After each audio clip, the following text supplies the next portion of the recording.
Mudarnos a Carolina del Norte, se sentía como la culminación de todo por lo que mi esposa y yo habíamos trabajado tan duro. Habíamos ahorrado durante años para poder comprar esta casa, una hermosa casa estilo artesano con un gran patio trasero. Desde el momento en que pisamos el porche, se sintió como nuestro hogar. Mi esposa, Jimena, ya estaba imaginando las decoraciones navideñas, y nuestros dos hijos, Mateo y Sofía, corrían por la casa escogiendo sus habitaciones. Al principio, todo salió según lo planeado. Conocimos a algunos de los vecinos y nos adaptamos a nuestras rutinas. A los niños les encantaba el patio trasero, e incluso yo había comenzado a abordar pequeños proyectos en la casa para hacerla realmente nuestra. Pero aproximadamente una semana después de que nos mudamos, empezaron a suceder pequeñas cosas. Pequeñas rarezas que al principio no parecían gran cosa, pero que gradualmente comenzaron a destacarse cada vez más. Empezó con los golpes. Siempre venían a altas horas de la noche. Empecé a pensar que era una broma, tal vez chicos del vecindario jugando. Iba a la puerta, la abría y no encontraba nada más que un porche vacío. Jimena se reía, pero después de la tercera o cuarta vez, incluso ella empezó a sentirse incómoda. Luego vinieron las notas. Aparecían en el porche, trozos de papel con mensajes crípticos e inquietantes garabateados con una letra irregular. Cosas como, esta casa recuerda, y no perteneces aquí. La primera vez que encontré una, la arrugué y la tiré, pensando que era una especie de broma rara. Pero seguían llegando, cada una más perturbadora que la anterior. Jimena quería llamar a la policía, pero no le vi el sentido. ¿Qué íbamos a decir? ¿Que alguien estaba dejando notas espeluznantes? El verdadero punto de inflexión llegó una noche cuando Jimena me despertó, con la voz temblorosa. «Hay alguien afuera», susurró. Me levanté de la cama y fui a la ventana. Al borde de nuestra propiedad, en la oscuridad, estaba parada una mujer. Llevaba un abrigo largo. Su cabello suelto enmarcaba su rostro, cubriendo partes de él. Simplemente se quedó allí mirando la casa. Cuando salí y apunté mi linterna hacia ella, se dio la vuelta y se alejó, desapareciendo en la oscuridad. Al día siguiente, llamé al dueño anterior. Era un tipo amigable de unos 40 años, y cuando nos conocimos durante la venta, me dio su número de teléfono personal y me dijo que lo llamara si necesitaba algo. Parecía ansioso por seguir adelante, así que le pregunté si alguna vez había experimentado algo extraño mientras vivía en la casa. Esperaba que te dejara en paz, dijo. ¿Ella? Pregunté, con un nudo en el estómago. Mi ex esposa, admitió. Ella, no está bien. Está obsesionada con esa casa. Incluso después del divorcio, se negó a aceptar que ya no era suya. La encontraba deambulando por la propiedad, mirando por las ventanas. Empeoró con el tiempo. Empezó a dejar notas, a jugar con las puertas y, bueno, lo siento. Pensé que seguiría adelante después de que me fuera. Colgué el teléfono, sintiéndome furioso y profundamente inquieto. No era un extraño cualquiera que nos molestara. Era alguien con una conexión con la casa. Alguien que creía que todavía le pertenecía. Después de esa conversación, Jimena y yo decidimos tomar precauciones. Instalamos cámaras de seguridad alrededor de la propiedad y agregamos cerraduras más fuertes a las puertas y ventanas. Durante un tiempo, las cosas parecieron calmarse. Los golpes cesaron y no hubo más notas. Pero justo cuando las cosas se calmaban, comenzó el vandalismo. Empezó con cosas pequeñas, arañazos en la puerta principal, plantas del jardín arrancadas de raíz. Luego, una noche, nos despertamos con el sonido de cristales rotos.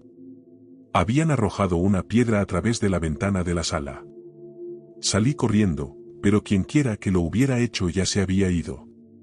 En la distancia, bajo el débil resplandor de la farola, creí ver una sombra alejándose. Al día siguiente, encontramos una nota pegada a la puerta principal. Váyanse, o se arrepentirán.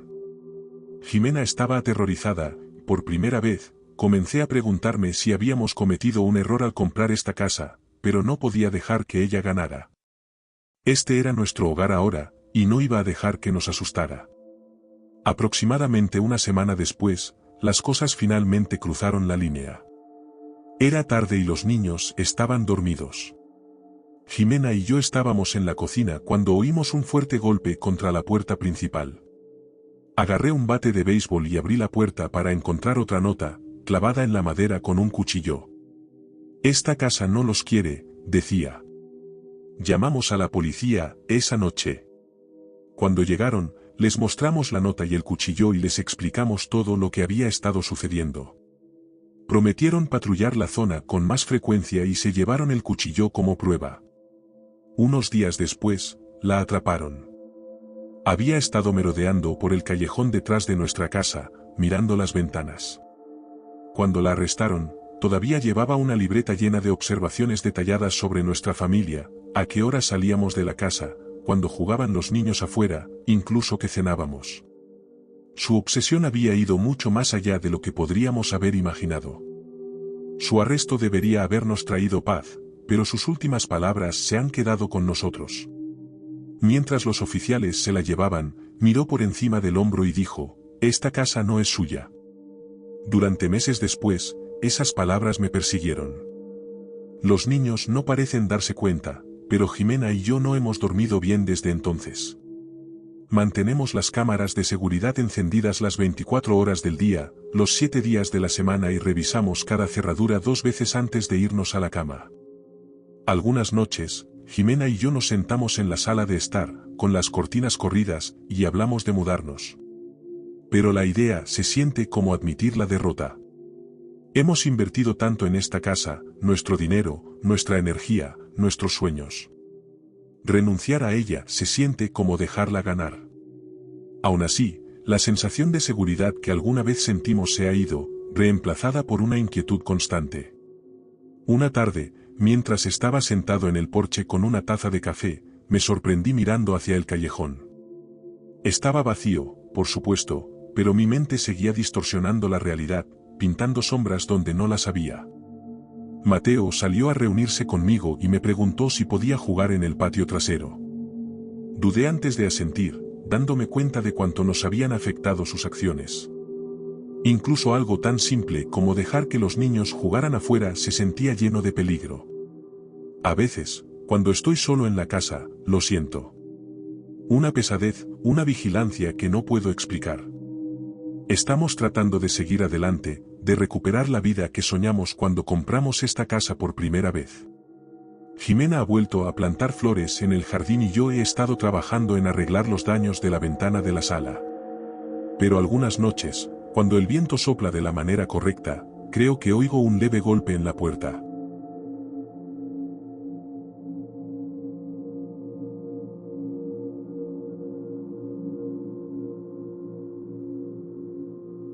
El día que compré el dúplex en Siracusa, Nueva York, en septiembre de 2022, pensé que había hecho la inversión perfecta. Con 40 años, técnico en informática, había pasado años ahorrando para una propiedad donde pudiera vivir cómodamente y alquilar la segunda unidad para cubrir los gastos. El dúplex cumplía todos los requisitos, un barrio tranquilo, un precio razonable y el encanto suficiente para hacerlo sentir como un hogar. Me mudé a la unidad de arriba mientras preparaba la de abajo para los inquilinos. Necesitaba algunos arreglos, pintura, pisos nuevos y algunas reparaciones de plomería, pero nada que no pudiera manejar. Mis días se dividían entre mi trabajo y las mejoras en la unidad inferior. Al principio, todo parecía normal. La casa se mantenía bastante tranquila durante el día, y pensé que cualquier sonido extraño era solo parte de su antiguo encanto. Pero al final de la primera semana, comencé a notar cosas que no cuadraban. Empezó con sonidos sutiles. Por la noche, mientras estaba arriba viendo la televisión o leyendo, oía ruidos provenientes de la unidad de abajo. Un golpe sordo aquí, un crujido allá. Inicialmente, pensé que era solo una casa vieja haciendo cosas de casas viejas, o tal vez algún bicho. Era un edificio antiguo, después de todo.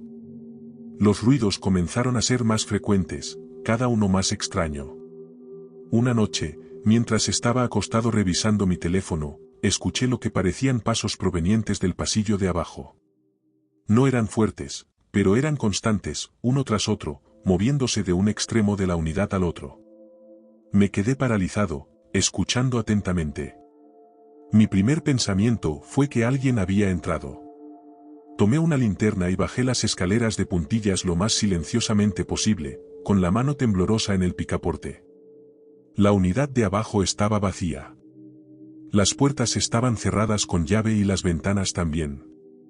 Nada parecía fuera de lugar. Revisé todo 2 veces, incluso el acceso al sótano en el cuarto de servicio, que no había abierto desde que me mudé. Estaba sellado herméticamente. Convencido de que estaba imaginando cosas, volví arriba. Durante la semana siguiente, los ruidos continuaron. Durante el día, la unidad de abajo estaba en silencio, pero por la noche, cobraba vida. Pasos, golpes suaves, de vez en cuando, un leve sonido de algo que se arrastraba por el suelo. Cada vez que revisaba, no encontraba nada. Empezó a afectarme. Me quedaba despierto, tratando de escuchar hasta el más mínimo sonido, mi mente repasando las posibilidades. ¿Eran ocupas? ¿Algún tipo de animal? ¿O algo completamente diferente? Una noche, decidido a averiguarlo, me quedé despierto hasta tarde para ver si podía atrapar a quienquiera o lo que fuera que estuviera causando ese caos. Apagué todas las luces y me senté junto a la ventana que daba a la puerta principal del dúplex. Pasaron las horas y no sucedió nada. Justo cuando estaba a punto de rendirme, lo escuché de nuevo, el sonido distintivo de una silla raspando contra el suelo. Bajé corriendo las escaleras y abrí la puerta de golpe. La unidad estaba oscura y silenciosa. Revisé cada habitación, mi pulso se aceleraba a medida que me acercaba al cuarto de servicio. El panel de acceso al sótano estaba ligeramente entreabierto. Sentí un nudo en el estómago mientras me agachaba para inspeccionarlo. Parecía que lo habían abierto recientemente. El polvo y los escombros cubrían el suelo a su alrededor, y unas tenues manchas en los bordes sugerían que se había utilizado repetidamente.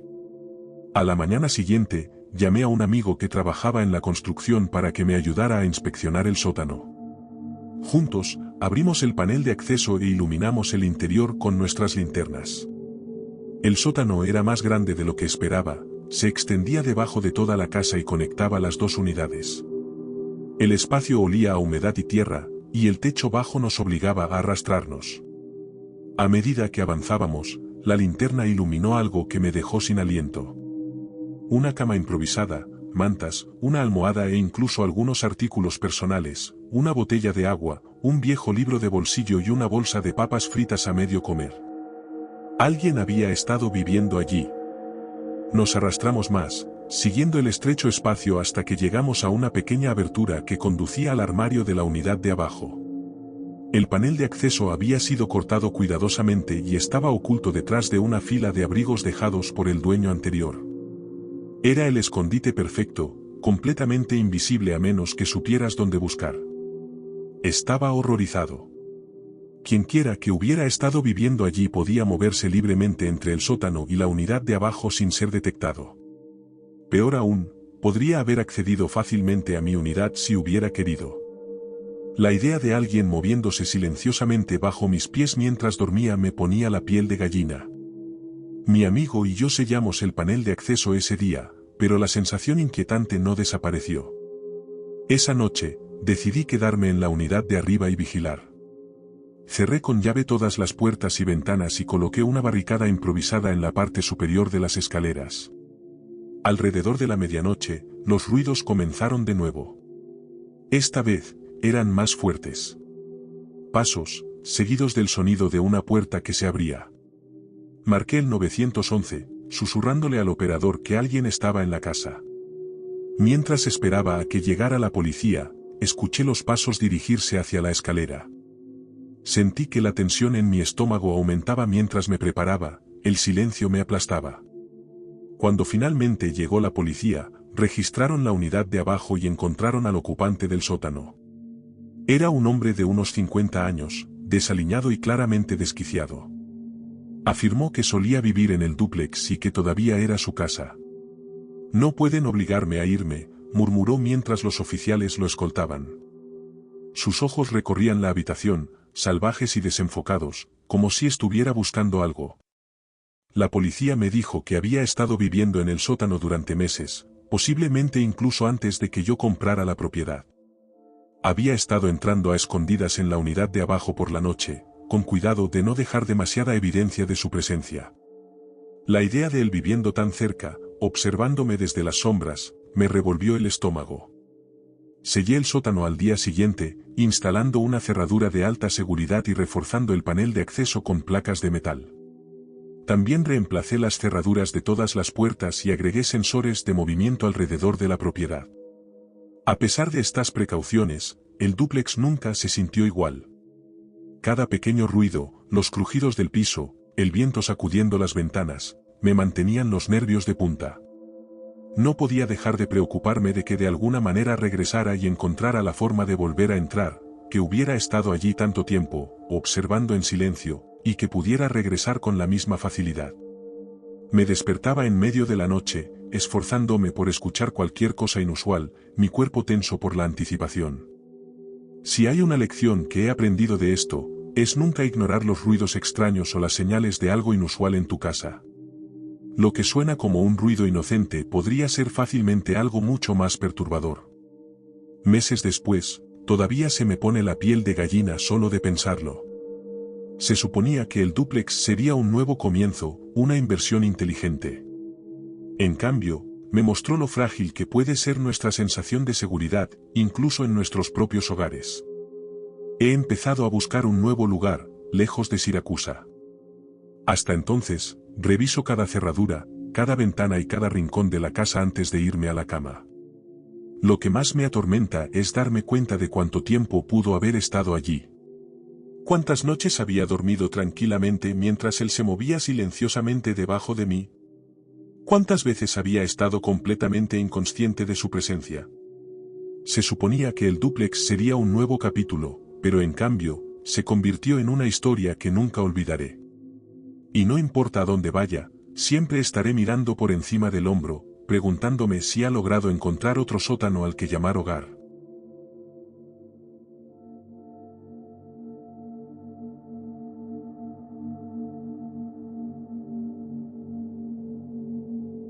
En julio de 2022, me mudé a un acogedor bungalow en Tampa, Florida.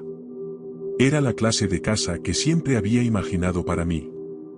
Hermosa, con persianas blancas, un pequeño jardín y el espacio justo para sentirme como en casa.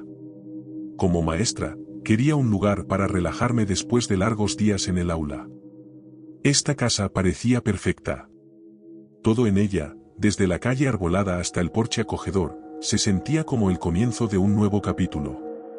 Las primeras semanas fueron maravillosas. Pasaba las tardes acomodando muebles, colgando fotos y bebiendo té helado en el porche mientras el atardecer pintaba el cielo. Siempre había soñado con tener un lugar así, un lugar que se sintiera completamente mío.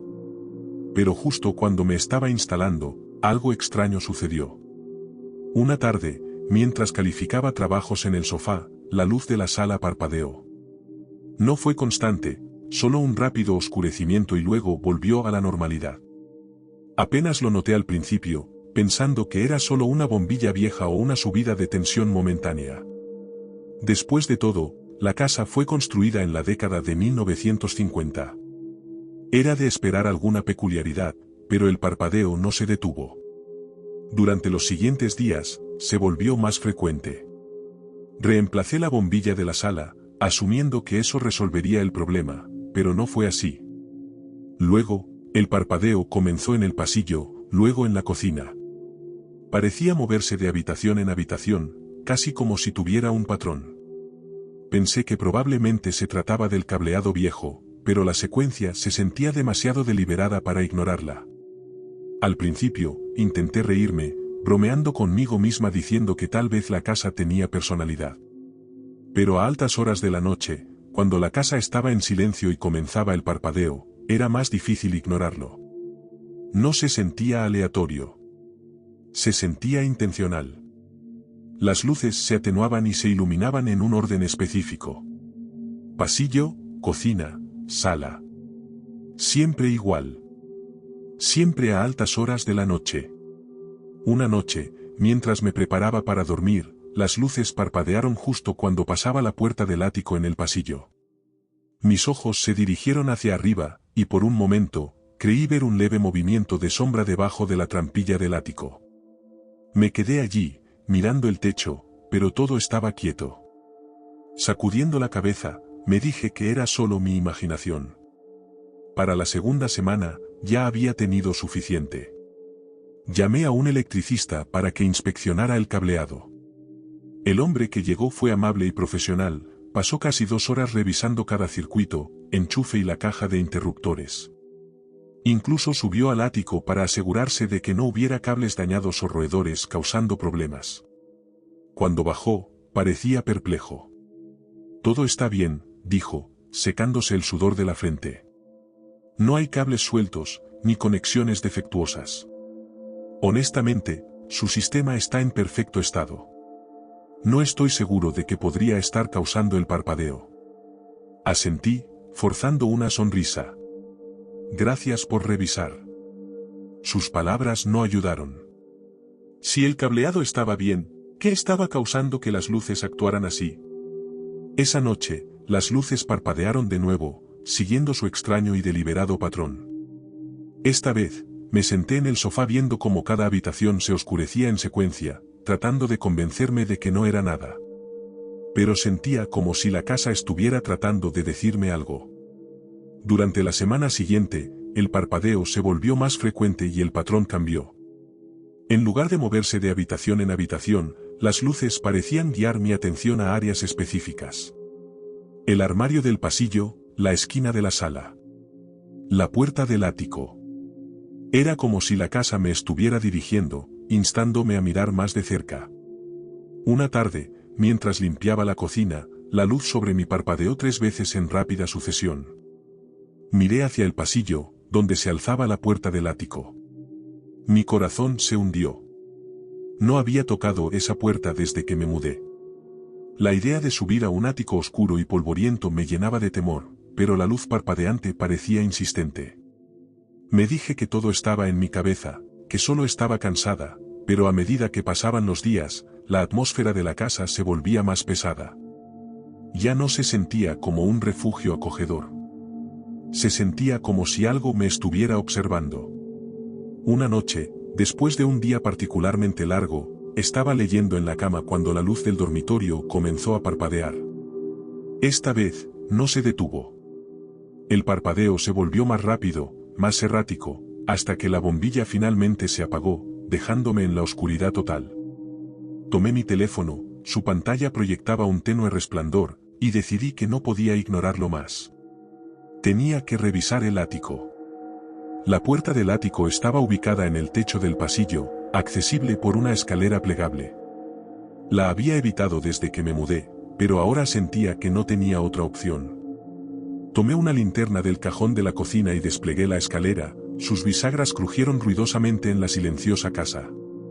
Los escalones de madera se sentían inestables bajo mi peso mientras subía. Cuando llegué a la cima, iluminé el ático con la linterna, iluminando un espacio lleno de telarañas, aislante y cajas olvidadas. Entonces vi una sola bombilla desnuda colgando del centro del ático. Parpadeaba débilmente, proyectando sombras erráticas que bailaban en las paredes. Extendí la mano, mis dedos temblaban, pero antes de que pudiera tocarla, la bombilla destelló violentamente y se apagó, sumiendo el ático en la oscuridad total. El silencio que siguió fue ensordecedor. Entonces escuché un sonido suave, casi como tela rozando madera. El ruido provenía del rincón más alejado del ático. Giré la linterna en esa dirección, pero la luz solo reveló más sombras. «Hola», susurré. No hubo respuesta. El pánico me invadió, pero logré retroceder hacia la escalera, agarrando la linterna con todas mis fuerzas. No esperé a ver qué estaba haciendo el ruido.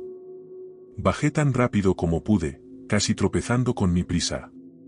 Una vez que volví al pasillo, cerré la puerta del ático de golpe y la cerré con llave, aunque sabía que no serviría de mucho. Esa noche, me senté en el sofá con todas las luces encendidas, sobresaltándome con cada pequeño ruido que hacía la casa. Por la mañana, había tomado una decisión. No me quedaría otra noche. Llamé a un par de amigos para que me ayudaran a empacar mis cosas esenciales.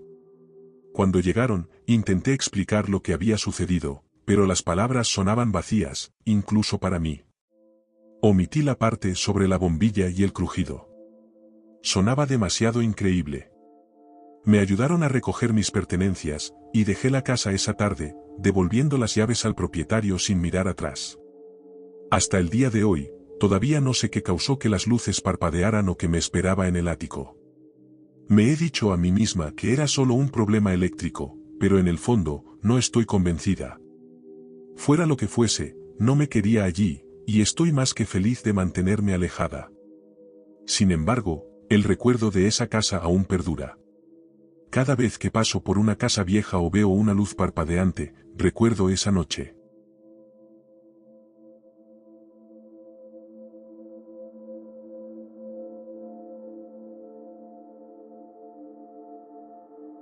Cuando nos mudamos a la vieja casa en Columbus, Ohio, parecía un sueño hecho realidad. Mi esposa, Camila, y yo por fin habíamos encontrado un lugar lo suficientemente grande para nuestra familia. Una encantadora casa antigua con mucho espacio para que nuestros dos hijos, Joaquín y Sofía, corretearan. Me encantaba la idea de establecernos en un lugar con un patio donde los niños pudieran jugar. La casa estaba un poco anticuada, con papel tapiz pasado de moda, pero eso era parte de su encanto. Pasamos los primeros días organizándolo todo. Joaquín y Sofía estaban encantados con sus nuevas habitaciones y no perdieron tiempo en explorar el patio trasero. Todo parecía perfecto. Empezó una semana después de la mudanza. Una tarde, Sofía entró corriendo a la cocina, agarrando un pedazo de papel. «Papi, mira». «Dibujé al hombre del patio», dijo emocionada. Miré el dibujo y sonreí. Era un dibujo típico de niño. Figuras de palitos, una casa y una figura alta parada junto a la cerca. «¿Es tu amigo imaginario?», bromeé. «No», dijo Sofía, negando con la cabeza. «Es real». Joaquín también lo vio. Joaquín, que estaba sentado en la mesa de la cocina coloreando, intervino. «Sí, estaba parado junto al árbol. Nos mira cuando jugamos». Me reí, suponiendo que solo era un juego. Los niños tienen una imaginación desbordante. Pero durante los siguientes días, siguieron dibujándolo. Cada dibujo mostraba la misma figura, un hombre alto con sombrero, siempre parado en el mismo lugar del patio trasero. Era extraño, pero no le di mucha importancia. Un sábado lluvioso, decidí abordar el ático. Era uno de esos espacios que habíamos estado evitando. Polvoriento, desordenado y lleno de trastos olvidados. Armado con una linterna y una escoba, subí la escalera crujiente y comencé a revisar las cajas y los muebles viejos. Mientras movía un baúl viejo, noté algo escondido detrás. Una pila de papeles amarillentos sujetos con una banda elástica quebradiza. Curioso, los recogí y comencé a hojearlos. Eran dibujos de niños, y cada uno de ellos mostraba la misma figura, un hombre alto con sombrero parado en el patio trasero. Me sentí mal. Los dibujos parecían viejos, como si hubieran estado allí durante décadas. El papel estaba quebradizo, los bordes deshilachados, pero el parecido con los dibujos de Joaquín y Sofía era asombroso. No era solo similar, era idéntico. Bajé los dibujos y se los mostré a Camila. «Mira esto», dije, extendiéndolos sobre la mesa del comedor. Estos estaban en el ático. Son igualitos a los que Joaquín y Sofía han estado haciendo. Camila frunció el ceño mientras estudiaba los dibujos. «Es extraño», dijo. «Tal vez sea una coincidencia». Pero no parecía una coincidencia. Había demasiadas similitudes. La figura, el patio trasero, incluso el estilo de los dibujos. Era demasiado para ignorarlo. Al día siguiente, decidí llamar a la agente de bienes raíces y preguntar por los dueños anteriores. Me dio la información de contacto del hombre que había vendido la casa, un tipo llamado Roberto. Fue amable cuando llamé, pero su tono cambió cuando mencioné los dibujos. «Esos dibujos», dije, ¿Sus hijos alguna vez dibujaron algo así? ¿Un hombre en el patio trasero? Hubo una larga pausa. Esos eran míos, dijo Roberto. Yo los dibujé cuando era niño. Se me encogió el corazón. ¿Qué quieres decir? ¿Por qué los dibujaste?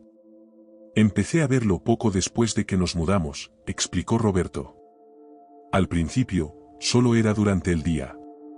Lo veía parado junto a la cerca, observando. Mis padres pensaban que lo estaba inventando, pero luego empecé a tener pesadillas. Él estaba dentro de la casa, parado al pie de mi cama. ¿Tus padres alguna vez averiguaron quién era?, pregunté, sintiendo las piernas débiles. Mi papá investigó un poco, dijo Roberto. Descubrió que el hombre que construyó la casa murió pocos días después de terminarla. Estaba trabajando en el patio trasero cuando sucedió. Dijeron que tuvo un infarto, pero no lo sé. Mi papá pensó que tal vez nunca se fue. Cuando cayó la noche, no podía dejar de pensar en lo que Roberto había dicho. Los niños estaban dormidos y Camila estaba leyendo en la cama, pero yo no podía relajarme. Seguía mirando por la ventana, esperando ver a alguien parado en el patio. Alrededor de la medianoche, escuché un ligero golpeteo. Venía de la ventana de la sala. Mi pulso se aceleró mientras caminaba para investigar, pero cuando corrí la cortina, no había nada allí. Solo el patio trasero, oscuro y vacío. A la mañana siguiente, Joaquín llegó a la mesa del desayuno con otro dibujo. Este era diferente. El hombre ya no estaba en el patio trasero. Estaba dentro de la casa. Joaquín, ¿por qué lo dibujaste en la sala?, pregunté, haciendo mi mejor esfuerzo para evitar que mi voz temblara. Porque ahí es donde estaba anoche, dijo Joaquín simplemente. Estaba mirando las fotos en la pared. Camila y yo nos miramos, la preocupación en nuestros ojos era inconfundible. Es solo un sueño, dijo rápidamente. Los niños tienen una imaginación vívida. Pero yo no estaba tan seguro. Los golpecitos, los dibujos, la historia de Roberto. Todo sumaba a algo que no quería admitir. Durante los siguientes días, la pesadez en la casa se volvió imposible de ignorar. Los niños comenzaron a quejarse de pesadillas, y Camila dijo que sentía que alguien la observaba cuando estaba sola. Incluso yo comencé a sentir que había ojos sobre mí. Cada vez que pasaba por una ventana, esperaba ver al hombre parado allí, mirándome fijamente. Finalmente, decidí que teníamos que hacer algo. Contacté a mis vecinos ancianos para aprender más sobre la historia de la casa. Confirmaron lo que Roberto había dicho. El dueño original, un hombre llamado Carlos Moreno, había muerto en el patio trasero poco después de terminar la casa, y no hubo informes de juego sucio. Una tarde, mientras recogíamos las cajas que los antiguos dueños habían abandonado para tirarlas, Sofía me entregó un último dibujo. Mostraba al hombre, pero esta vez no estaba solo. Estaba parado junto a un niño que se parecía a Joaquín. Ese momento cimentó nuestra decisión de actuar rápidamente. Hablé con la agente de bienes raíces y con Roberto a la mañana siguiente, explicándoles todo lo que había estado sucediendo. Para mi alivio, ambos estuvieron de acuerdo en cancelar la venta. Roberto incluso expresó una extraña sensación de responsabilidad, aceptando la casa de vuelta sin dudarlo. Por más inquietante que fuera toda la experiencia, alejarnos de esa casa se sintió como quitarnos un gran peso. Dijo adiós, susurró Sofía. No supe qué decir. Nos mudamos una semana después, dejando atrás la casa y sus misterios. Pero incluso ahora, no puedo evitar preguntarme, ¿fue solo la imaginación de dos niños creativos? ¿O había algo en esa casa, algo que nos observaba, esperando que nos diéramos cuenta? Todo lo que sé es esto: a veces, el pasado persiste más de lo que pensamos. Y a veces nos observa desde las sombras, esperando ser visto.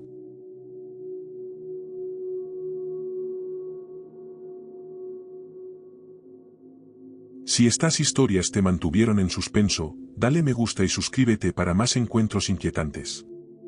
Activa las notificaciones porque no querrás perderte lo que viene a continuación. Mantente a salvo, mantente alerta y recuerda. Gracias por escuchar, y nos vemos en la próxima noche.